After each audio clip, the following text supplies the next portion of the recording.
दोस्तों स्वागत आपका मेरे YouTube चैनल में। इस वीडियो में हम बात करने वाले हैं उत्तराखंड बजट सत्र जो कि 2023-24 का आज की डेट में यानी कि 15 मार्च 2023 को आज का जो बजट सत्र हुआ था, जो कि ग्रीष्मकालीन राजधानी गैरसैंण में ये बजट सत्र आयोजित किया गया था। ठीक है, जिसमें कि जो वित्त मंत्री हैं, आज का जो तीसरा दिन था बजट सत्र का, उसमें वित्त मंत्री श्री प्रेमचंद अग्रवाल जी के द्वारा वित्तीय वर्ष 23-24 का बजट प्रस्तुत किया गया है। ठीक है, काफ़ी इम्पोर्टेंट टॉपिक है क्योंकि इस बार का जो करंट अफेयर में है और प्लस आर्थिक जो सर्वेक्षण के अनुसार उत्तराखंड के जितने भी क्वेश्चन बनते हैं, उसको हम इस वीडियो में कवर करने वाले हैं। साथ ही साथ जो बजट सत्र में जो चीज़ें हुई हैं कि किस डिपार्टमेंट को किसको कितना बजट आवंटित किया गया है, उस बारे में भी डिस्कस करेंगे, जो कि परीक्षा की दृष्टि से काफ़ी महत्वपूर्ण है। अगर आप चैनल पर नए हैं, तो चैनल से जुड़ जाएँ और साथ ही साथ अगर आपको इसकी पीडीएफ चाहिए, तो आप लोग हमारे टेलीग्राम चैनल से जुड़ सकते हैं, जिसका लिंक वीडियो के डिस्क्रिप्शन बॉक्स में दिया हुआ है। चलिए शुरू करते हैं बिना किसी देरी के। तो दोस्तों ग्रीष्मकालीन राजधानी गैरसैंण में ये आयोजित बजट सत्र के तीसरे दिन जो वित्त मंत्री है श्री प्रेमचंद अग्रवाल जी ने वित्तीय वर्ष 2023-24 का बजट जो था वो प्रस्तुत किया था, जिसमें कि जो कुल बजट है वो लगभग 77,77,407.84 करोड़ का बजट इस बार बजट का प्रावधान रखा गया है, जो कि वित्तीय वर्ष 2023-24 के लिए ये बजट जारी किया गया है। इससे पहले जो बजट था 2022-23 में, वो था लगभग 65,571.49 करोड़ ये बजट था। इस बार का जो बजट है लगभग 18.5% बजट बढ़ाया गया है। यहाँ से ये इम्पोर्टेंट बन जाता है कि बजट में कितना वृद्धि हुआ है और बजट कितना इस बार प्रावधान किया गया, यानी कि बजट कितना आवंटित किया गया है। तो इसमें दोस्तों जो 3 चीज़ें हैं उन पे मेन फ़ोकस किया गया है। रोज़गार, निवेश और पर्यटन के क्षेत्र में इस बार के बजट में अधिक फ़ोकस किया गया है। जैसे इस बार प्रश्न पूछा गया था कनिष्ठ सहायक परीक्षा में कि जो केंद्र सरकार ने जो 7 जो महत्वपूर्ण उनके मुद्दे थे कि किन चीज़ों में ज़्यादा फ़ोकस किया था, उसी प्रकार का ये भी है। यहाँ से प्रश्न बन सकता है कि राज्य सरकार ने किन 3 चीज़ों में या इनमें से किस पर अधिक फ़ोकस किया हुआ है। तो रोज़गार, निवेश और पर्यटन के क्षेत्र में उत्तराखंड सरकार ने इस बार के बजट में ज़्यादा फ़ोकस किया हुआ है। अब बात करेंगे बजट के जो महत्वपूर्ण 15 बिंदु हैं, किन-किन पर बजट कितना आवंटित किया गया है। तो सबसे पहले बात करेंगे उद्यान विभाग में जो बजट है दोस्तों, वो है लगभग 815.66 करोड़ का बजट आवंटित किया गया है, जिसके अंतर्गत पॉली हाउस निर्माण हेतु यानी कि जो पॉली हाउस होती हैं, तो उसके लिए लगभग 200 करोड़ का बजट यहाँ पे आवंटित किया गया है। और साथ ही साथ जो मिशन एप्पल योजना है, ये एक इम्पोर्टेंट प्रश्न बन जाता है यहाँ से कि मिशन एप्पल योजना के अंतर्गत कितना बजट आवंटित किया गया है, तो लगभग 35 करोड़ का बजट यहाँ पे आवंटित किया गया है। बाकी उद्यान विभाग के अंतर्गत जो वैकेंसीज आने वाली है, राजकीय नियुक्ति के लिए यूकेपीएससी को लगभग 133.53 करोड़ रुपए का प्रावधान इसमें रखा गया है। यानी कि यूकेपीएससी के अंतर्गत राज्य लोक सेवा आयोग के अंतर्गत राजकीय नियुक्ति के लिए तो उद्यान विभाग में जो वैकेंसीज आने वाली है, उसके लिए भी कहीं न कहीं यहाँ पे भी वैकेंसीज भी आने वाली है। तो उसके लिए भी लगभग 133.53 करोड़ का यहाँ बजट आवंटित किया गया है। अब बात करते हैं उद्योग विभाग में कुल बजट का प्रावधान कितना है। ये दोस्तों लगभग 461.31 करोड़ का बजट का प्रावधान रखा गया है, जिसमें कि वर्क फोर्स डेवलपमेंट के लिए लगभग 100 करोड़ और सीएम स्वरोजगार योजना के अंतर्गत 40 करोड़ का बजट यहाँ पे आवंटित किया गया है। इंपॉर्टेंट फैक्ट बन जाते हैं कि पूछ सकता है कि सीएम स्वरोजगार योजना के अंतर्गत जो मुख्यमंत्री स्वरोजगार योजना है, उसके अंतर्गत बजट सत्र 2023-24 में कितना बजट पास किया गया है, तो लगभग 40 करोड़ का यहाँ पे ये दिया गया है। Promotion of investment startup and entrepreneurship के लिए लगभग 30 करोड़ का बजट यहाँ पे आवंटित किया गया है। बात करते हैं पर्यटन विभाग की ओर से, क्योंकि पर्यटन क्या है महत्वपूर्ण 3 मुद्दों में यानी कि फोकस पर है। तो पर्यटन विभाग के अंतर्गत लगभग 302.04 करोड़ का बजट यहाँ पे आवंटित किया गया है। इंपोर्टेंट हो जाता है यहाँ से। शिक्षा एवं युवा कल्याण विभाग के अंतर्गत लगभग 1,10,459.55 करोड़ यहाँ पे बजट आवंटित किया गया है। साथ ही साथ कृषि विभाग के अंतर्गत लगभग 1249.15 करोड़ रुपये आवंटित किया गया है और स्वास्थ्य विभाग में 4217.87 करोड़ यहाँ पे बजट आवंटित किया गया है।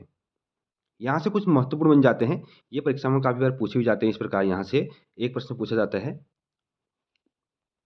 समाज कल्याण एवं महिला कल्याण विभाग के अंतर्गत 2850.24 करोड़ का बजट आवंटित किया गया है। अब बात करते हैं जो 3 है ये महत्वपूर्ण है दोस्तों, यहाँ से आपका एक प्रश्न मिल सकता है आपको देखने के लिए।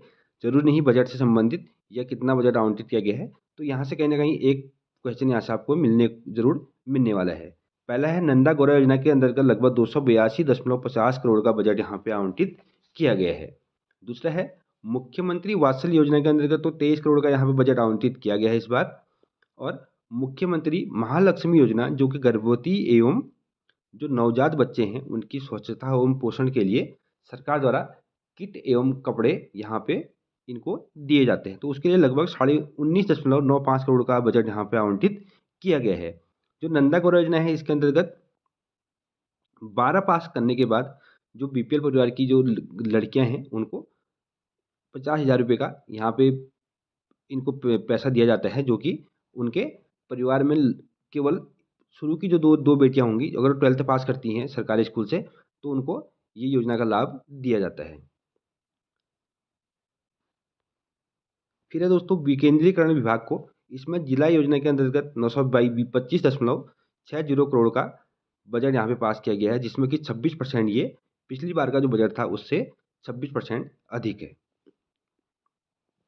और स्थानीय निकायों के लिए जो समनुदेशन के लिए लगभग 3343 करोड़ का बजट यहाँ पे पास किया गया है। इसके बाद दोस्तों लोक निर्माण विभाग में 2791.83 करोड़ का बजट यहाँ पे आवंटित किया गया है। और ऊर्जा विभाग के अंतर्गत कुछ महत्वपूर्ण टॉपिक यहाँ पे हम बात करेंगे। ऊर्जा विभाग के अंतर्गत 1251.33 करोड़ का बजट यहाँ पे आवंटित किया गया है, जिसके अंतर्गत लखवाड़ परियोजना के लिए लगभग 500 करोड़ का बजट यहाँ पर आवंटित किया गया है। जो कि अगर लखवाड़ परियोजना की बात करें तो ये 1976 की परियोजना है, जिसको कि केंद्र सरकार ने 1976 में स्वीकृति दी थी।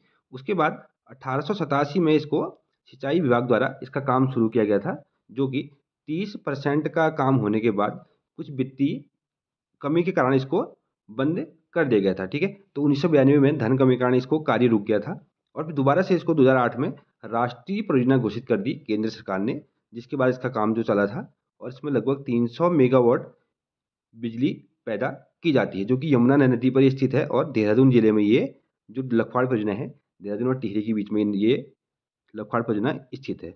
मोस्ट इंपोर्टेंट है, यहाँ से आपको एक प्रश्न जरूर देखने को मिल सकता है, तो ये आप यहाँ पे नोट कर लीजिएगा। अगला है, यहाँ से भी एक इम्पोर्टेंट फैक्ट बन जाता है। जो सिंचाई विभाग के अंतर्गत लगभग 1443.42 करोड़ रुपए का बजट यहाँ पे प्रावधान किया गया है, जिसमें कि मोस्ट इंपोर्टेंट है देहरादून पेयजल हेतु जो सौंग डैम है दोस्तों, सौंग नदी पर ये बना हुआ है टिहरी में, तो यहाँ के लिए लगभग 110 करोड़ का बजट यहाँ पे सौंग जो डैम है उस डैम से, जो कि देहरादून में पेयजल की जो सुविधा है उसको पूर्ण करने के लिए, पेयजल की समस्या को निराकरण करने के लिए इस योजना के लिए 110 करोड़ का बजट पास किया गया है, जो कि टिहरी में है और सोंग नदी पर ये डैम बना हुआ है। ठीक है, इसमें 139 मीटर इसकी ऊंचाई है और लगभग 76 हेक्टेयर क्षेत्र में ये डैम फैला हुआ है। इंपोर्टेंट फैक्ट बन जाता है यहाँ से कि जो सोंग डैम है इसके बारे में एक प्रश्न यहाँ से पूछा जा सकता है, तो ये भी आपको फैक्ट यहाँ पे नोट कर लेना है। अगला जो मेन मुद्दा है ये करंट अफेयर से संबंधित है, जिसमें कि जोशीमठ व अन्य जो भू दशाओं राहत के लिए, यानी कि जोशीमठ पर जो भू दशाव हुआ था, अगर इस प्रकार की किसी भी जो आपातकालीन घटनाएं हैं, यानी कि जो क्या बोलते हैं उसको, जैसे भूकंप वगैरह आता है या किसी भी भू दशाओं से संबंधित जो भी चीज़ें होंगी, उसके लिए 1000 करोड़ का बजट यहाँ पे प्रावधान किया गया है। और दोस्तों जो G20 सम्मेलन होना है तो उसके लिए भी लगभग 100 करोड़ का बजट का प्रावधान यहाँ पे किया गया है। ये भी इम्पोर्टेंट है, ये भी पूछ सकता है परीक्षा में, क्योंकि G20 सम्मेलन जो है ये रिसेंट का है कि आने वाले टाइम पे जो G20 सम्मेलन होने वाला है तो उसके लिए 100 करोड़ का बजट उत्तराखंड सरकार ने यहाँ पे पेश किया हुआ है। तो पूछ सकते हैं प्रश्न, यहाँ से फैक्ट आप नोट कर लीजिएगा। अगला है, राज्य में विभिन्न विभागों की अवस्थापना के लिए, यानी कि जो पुनर्निर्माण कार्य के लिए विभागों की अवस्थापना के लिए 1300 करोड़ का बजट यहाँ पे पास किया गया है। और जो एक मुद्दा था जिसे विपक्ष बार बार उठा रहा था कि जो अवशेष गन्ना मूल्य था उसके भुगतान के लिए तो 215 करोड़ का बजट यहाँ पे प्रावधान किया गया है। जो अवशेष गन्ना भुगतान है उसके भुगतान के लिए 215 करोड़ का बजट यहाँ पे पास किया गया है। ये थी दोस्तों बजट से संबंधित जो मुख्य जो बजट पास किया गया है, तो कौन सी डिपार्टमेंट को या कौन से विभाग को कितना बजट यहाँ पे पास किया गया है और कौन सी परियोजनाओं को कितना बजट दिया गया है। तो यहाँ से भी आपका एक या दो प्रश्न देखने को मिल सकता है। आने वाली परीक्षाओं में, जो कि वन आरक्षी जो परीक्षा है उसके बाद में जो भी परीक्षाएं होंगी, तो उन परीक्षाओं में यहाँ से एक प्रश्न आपको 1 या 2 नंबर का प्रश्न आपको बिल्कुल देखने को मिलेगा। तो आप लोग इस बजट जो सत्र है, इस बजट से संबंधित जो भी प्रश्न है, उन प्रश्नों को आप नोट डाउन कर लीजिएगा। आगे बढ़ने से पहले आपको बताऊंगा कि आप लोग अगर हमारे चैनल पर नए हैं तो आप हमारे channel UKPSC and UK triple SC latest update को सब्सक्राइब करके रख लें और साथ ही साथ बेल आइकन को भी प्रेस करके रखें। अब बात करेंगे आर्थिक सर्वेक्षण 2023-22-23 के बारे में, जो कि दोस्तों विधानसभा सत्र के दूसरे दिन यानी कि 14 मार्च 2023 को वित्त मंत्री प्रेमचंद अग्रवाल ने सदन में रिपोर्ट पेश की थी। तो ये यानी कि 14 तारीख को आपका आर्थिक सर्वेक्षण का जो रिपोर्ट था वो समस्त रखा गया था सामने, और 15 तारीख को आज की डेट में बजट यानी कि सॉरी कल की डेट में जो 15 मार्च को बजट यहाँ पे पेश किया गया था। 2022-23 आर्थिक सर्वेक्षण भराड़ीसैंण गैरसैंण चमोली में पारित किया गया, जो कि अभी का जो बजट है वो कहाँ पे पेश किया जा रहा है, भराड़ीसैंण गैरसैंण चमोली में। अब बात करेंगे 2022-23 के अनुसार जो कि आर्थिक सर्वेक्षण जो है उसका जो अनुमान था, तो अर्थव्यवस्था का आकार कितना था, 3.02 लाख करोड़ का, जो कि 2021-22 में कितना था, 2,65,488 करोड़ का। और बात करते हैं उत्तराखंड के प्रति व्यक्ति आय, जो कि 2021-22 में थी 2,05,840, और 2022-23 में ये हो गई थी दोस्तों 2,33,000, जो कि 1.50 यानी कि 10.05% की वृद्धि इसमें हुई थी। इंपोर्टेंट फैक्ट है यहाँ से भी प्रश्न आपको देखने को मिल सकता है। और राज्य की विकास दर की बात करें तो राज्य कितना डेवलपमेंट कर रहा है, तो 2021-22 में 7.05 की डेवलपमेंट जो परसेंटेज थी, और अभी जो विकास दर है वो है लगभग 7.09। तो ये भी आपको पता होना चाहिए यहाँ से कि राज्य की विकास दर 2011-12 में कितनी थी, सॉरी 21-22 में कितनी थी, और 22-23 में कितनी थी। अब प्रदेश में बेरोजगारों की बात करें, यानी कि जो पंजीकृत बेरोजगार हैं, तो वो है लगभग 8.68 लाख, और राज्य में कुपोषित बच्चे जो हैं उनकी संख्या है दोस्तों 6,499, जो कि 2018-19 के अगर उसके सापेक्ष से देखा जाए तो काफ़ी कम है। उस समय लगभग 15,765 कुपोषित बच्चे थे, तो उसके ऊपर भी लगभग लगातार काम चल रहा है, जो कि 6,499 इनकी संख्या अभी वर्तमान में रह गई है, जिसमें कि विभिन्न योजनाओं के तहत कुपोषित बच्चों को निवारण करने के लिए बहुत सारी योजनाएं चलाई जा रही है। और बात करें आंगनबाड़ी केंद्रों की, तो राज्य में टोटल 20,067 आंगनबाड़ी केंद्र हैं, ठीक है, जिनके माध्यम से ये कुपोषित बच्चे जो भी आते हैं, ये सब आंगनबाड़ी केंद्रों के माध्यम से ही इनको विभिन्न योजनाओं के तहत इनको लाभ पहुंचाया जाता है। यहाँ से दोस्तों एक इंपॉर्टेंट प्रश्न बन जाता है, अगर बात करें विद्युत बिल की, क्योंकि उत्तराखंड में विद्युत बिल ऑनलाइन कर दिया गया है, आप ऑनलाइन घर बैठे अपना विद्युत बिल जमा कर सकते हैं। पहले से आपको लाइन लगानी पड़ती थी वहाँ पे। तो विद्युत बिल में दोस्तों लगभग 60% लोग ऐसे हैं, सॉरी 60% नहीं, लगभग यहाँ पे करेक्शन कर लेना, 57.79% लोग ऐसे हैं जो वर्तमान में विद्युत बिल ऑनलाइन माध्यम से जमा करते हैं, यानी कि ऑनलाइन माध्यम मोड से जमा करते हैं। बाकी बचे हुए जो लोग हैं वो अभी भी ऑफलाइन माध्यम का यूज करते हैं, यानी कि वहाँ पे जाके जमा करके आते हैं। अब बात करें 2013-14 में, तो ये लगभग थी तब 1.53%, जो कि उसके सापेक्ष काफ़ी अधिक है। अब बात करेंगे निकाय की, जो नगर निकाय हैं कितने हैं टोटल, तो कुल जनसंख्या के 36.24% जो लोग हैं वो शहरी क्षेत्र में निवास करते हैं उत्तराखंड में, यानी कि टोटल जो जनसंख्या है उसकी 36.24% शहरी क्षेत्र में निवास करते हैं।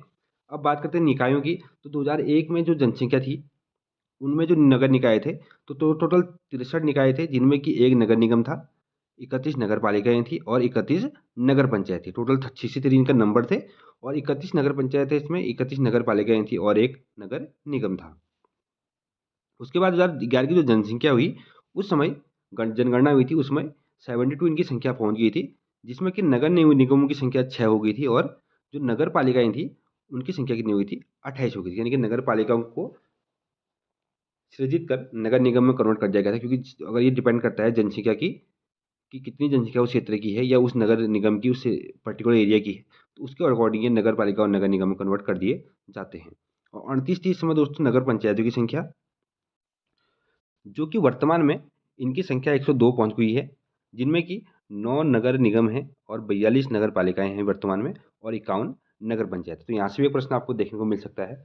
जैसे कि पटवारी लेखपाल की परीक्षा में पूछा गया था कि वर्तमान में नगर निगमों की संख्या कितनी है? तो यहाँ पे अभी नगर निगमों की संख्या है 9 और नगर पालिकाएँ हैं 42 और यहाँ पे नगर पंचायत की संख्या है 51। और उत्तराखंड सरकार ने एक लक्ष्य रखा है कि 2025 तक उत्तराखंड को सर्वश्रेष्ठ राज्य बनाने का लक्ष्य रखा गया है, जिसमें कि 2025 तक उत्तराखंड को नशा मुक्त करने का भी यहाँ पे एक लक्ष्य उत्तराखंड सरकार द्वारा रखा गया है। ये भी एक इम्पोर्टेंट फैक्ट है यहाँ से। अब बात करेंगे उत्तराखंड की जो अर्थव्यवस्था है, उसमें कितना रुपया कहाँ से आता है? तो दोस्तों इसमें जो ये ब्लैक वाला क्षेत्र है, इसमें 24.98% है। तो यानी कि ये दोस्तों वेतन, भत्ते, मजदूरी आदि अधिष्ठान व्यय में इतना रुपया क्या होता है, सरकार का व्यय होता है। यानी कि टोटल 24.98% सबसे अधिक जो है, ये होता है वेतन, भत्ते, मजदूरी एवं अधिष्ठान व्यय में लगभग 24.9898% व्यय सरकार का होता है, जो कि सबसे अधिकतम है। पूछ सकता है कि अधिकतम व्यय किसमें होता है? और उसके बाद जो आता है निवेश ऋण में, ये होता है लगभग 15.23%। यानी कि जो निवेश ऋण में लगभग 15.23% रुपया सरकार का जाता है। उसके बाद दोस्तों इसमें लगभग 6.24% जो व्यय है वो जाता है सहायक अनुदान, अंशदान और राज्य सहायता में लगभग 6.24%।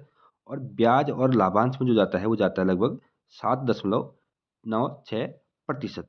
और बृहद निर्माण और लघु निर्माण में लगभग 10.55% रुपया जाता है। और अन्य व्यय में लगभग 25.23% व्यय जो है सरकार का, वो जो कि सबसे अधिकतम है अन्य व्यय में। उसके बाद आता है वेतन एवं भत्ते मजदूरी में। और लास्ट है दोस्तों 9.81%, वो है पेंशन एवं अनु अनु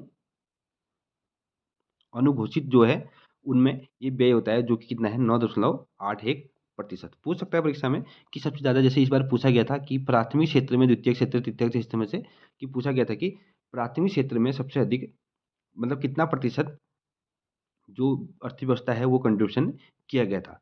तो उसी प्रकार से पूछ सकता है कि राज्य का जो व्यय है कि पेंशन एवं अनुदान में कितना जाता है, या पूछ सकता है कि वेतन भत्ते में सबसे ज़्यादा कितना कितना प्रतिशत व्यय होता है। तो यहाँ से भी आपका एक प्रश्न बन सकता है, अगर परीक्षा में यहाँ से प्रश्न बनता है तो। उसके बाद बात करते हैं कि राज्य का जो इनकम सोर्स है, कि पैसा कमाने का जो सोर्स है इनकम का, वो अर्थव्यवस्था का, वो कौन कौन से क्षेत्र हैं और कितना पैसा, कितना प्रतिशत पैसा कहाँ से आता है। इनमें दोस्तों 25.89% जो है वो आता है स्वयं का कर या राजस्व से। सबसे ज़्यादा क्या होता है यहाँ पे कमाई उत्तराखंड की होती है। उसके बाद 6.17% जो होता है वो होता है करेत्तर राजस्व से, जो कि राजस्व का ही एक पार्ट है। और तीसरा जो है 14.79, ये होता है दोस्तों केंद्र करों में राज्यांश, यानी कि केंद्र के करों में राज्य का जो अंश होता है प्रतिशत, वहाँ से लगभग 14.79% की जो अर्थव्यवस्था है वो योगदान यहाँ से मिलता है।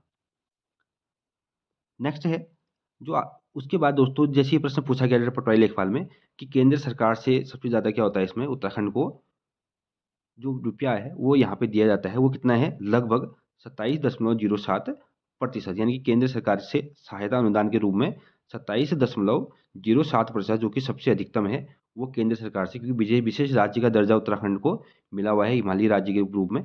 तो उत्तराखंड को लगभग 27.7% यहाँ पे ऋण, यानी कि जो राजस्व जो है वो मिलता है अर्थव्यवस्था का, वो यहाँ पे मिलता है कितना 27.07%।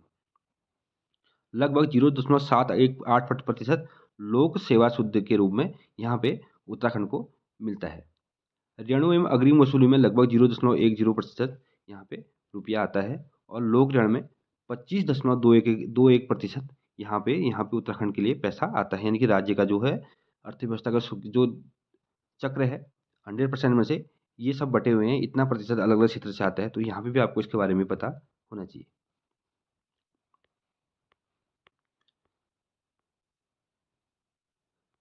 आगे बात करें जो कि अंतिम टॉपिक है, आर्थिक सर्वेक्षण का ही पार्ट है, जिसमें कि अर्थव्यवस्था में जो योगदान है वो लगभग कितना है प्राथमिक क्षेत्र का 12.36%, 36%। देश में कितना है, अगर बात करें देश की, तो देश में प्राथमिक क्षेत्र में 20.96% क्या होता है अर्थव्यवस्था में, ये प्राथमिक क्षेत्र का योगदान रहता है। और द्वितीय क्षेत्र में लगभग 46.21% राज्य का और 25.63% केंद्र सरकार का है। और तृतीय क्षेत्र में जो कि ये प्रश्न पूछा गया था कनिष्ठ सहायक में। तो 41.43% योगदान जो है किसका है, तृतीय क्षेत्र का है। अब बात करें देश की, तो देश में लगभग 53.41% जो योगदान है वो किसका है, तृतीय क्षेत्र का है। यानी कि देश में सबसे अधिकतम जो अर्थव्यवस्था में योगदान है वो है तृतीय क्षेत्र का, और उत्तराखंड में द्वितीय क्षेत्र का। तो प्राथमिक क्षेत्र में जो आते हैं कृषि एवं से संबंधित जो भी चीज़ें हैं वो सब प्राथमिक क्षेत्र में आती हैं, और द्वितीय क्षेत्र में विनिर्माण से संबंधित जो भी चीज़ें हैं वो सारी द्वितीय क्षेत्र के अंतर्गत आती है। बाकी जो सेवाएं हैं, जो भी सेवाएं चलती हैं, ये सब यानी कि जो सर्विस सेक्टर है वो सारा तृतीय क्षेत्र के अंतर्गत आता है। अंतिम टॉपिक पे बात करेंगे जो कि ऑस्कर से संबंधित है, ऑस्कर अवार्ड, जिसमें कि भारत के 2 चीज़ों को इसमें ऑस्कर अवार्ड से सम्मानित किया गया है। तो ये भी काफ़ी इंपॉर्टेंट है, यहाँ से भी आपको एक प्रश्न ज़रूर देखने को मिलेगा 1 नंबर का, तो आपको 1 नंबर यहाँ से अपना पक्का कर लेना है। 95वां संस्करण था ऑस्कर का, जो कि बेस्ट ओरिजिनल जो सॉन्ग दिया गया था वो था दोस्तों नाटू नाटू सॉन्ग है, जो कि आरआरआर मूवी का ये एक सॉन्ग है, जिसको कि बेस्ट ओरिजिनल सॉन्ग का अवार्ड ऑस्कर से सम्मानित इसको किया गया है। एक और चीज़ को जो ऑस्कर मिला है वो है बेस्ट डॉक्यूमेंट्री शॉर्ट फिल्म का, जो कि दी एलिफेंट विस्पर्स को ये मिला हुआ है। और इसमें जो पौड़ी के करण थपियाल है, ये सिनेमेटोग्राफी का इन्होंने इसमें की थी। ये भी पूछ सकता है कि सिनेमेटोग्राफर कौन थे, तो करण थपियाल है, जो कि पौड़ी जिले के रहने वाले हैं, और दी एलिफेंट विस्पर्स के ये सिनेमेटोग्राफी थे, इनका नाम है करण थपियाल। और बेस्ट जो ओरिजिनल सॉन्ग है ये है नाटू नाटू, और ये ऑस्कर पुरस्कार का 95वां संस्करण था, जिसमें कि भारत के 2 चीज़ों को इसमें ऑस्कर सम्मान से सम्मानित किया गया था। ये थी दोस्तों आज के आर्थिक सर्वेक्षण प्लस कुछ 1-2 करंट अफेयर की, जो कि उत्तराखंड से संबंधित जो भी बजट सत्र से संबंधित है, सभी प्रश्न इसमें कवर कर दिए गए हैं। आप लोग चैनल पे नए हैं तो चैनल को सब्सक्राइब ज़रूर करें। साथ ही साथ आपको पीडीएफ चाहिए तो आप हमारे टेलीग्राम चैनल से जुड़ सकते हैं, जिसका लिंक आपको वीडियो के डिस्क्रिप्शन बॉक्स में मिल जाएगा। थैंक यू, मिलते हैं अगली वीडियो में।